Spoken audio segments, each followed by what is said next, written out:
Chapter 2. And there went a man of the house of Levi, and took to wife a daughter of Levi.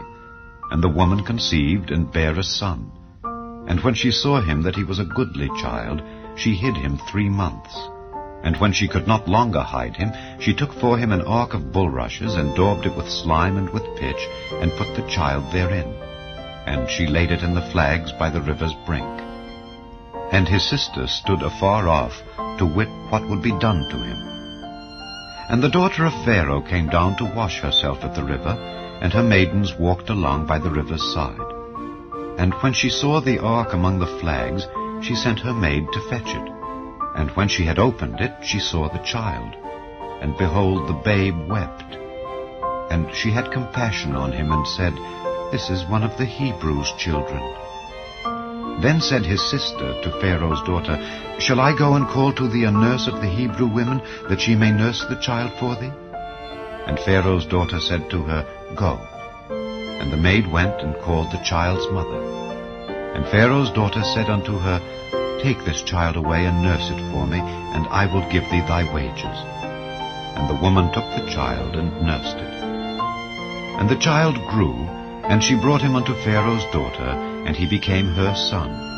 And she called his name Moses. And she said, Because I drew him out of the water.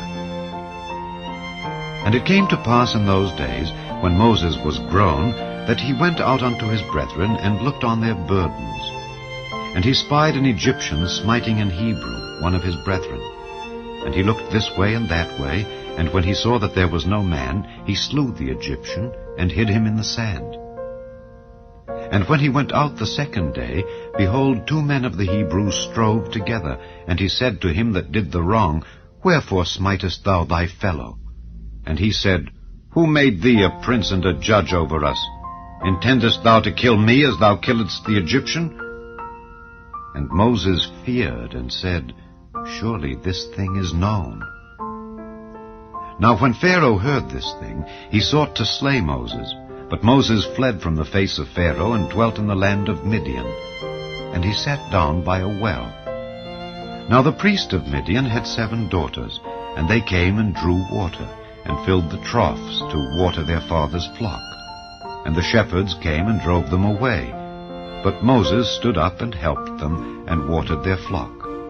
And when they came to Reuel their father, he said, How is it that ye are come so soon today? And they said, An Egyptian delivered us out of the hand of the shepherds, and also drew water enough for us, and watered the flock. And he said unto his daughters, And where is he? Why is it that ye have left the man? Call him that he may eat bread. And Moses was content to dwell with the man. And he gave Moses Zipporah his daughter. And she bare him a son, and he called his name Gershom. For he said, I have been a stranger in a strange land. And it came to pass, in process of time, that the king of Egypt died, and the children of Israel sighed by reason of the bondage. And they cried, and their cry came up unto God by reason of the bondage. And God heard their groaning, and God remembered his covenant with Abraham, with Isaac, and with Jacob. And God looked upon the children of Israel, and God had respect unto them.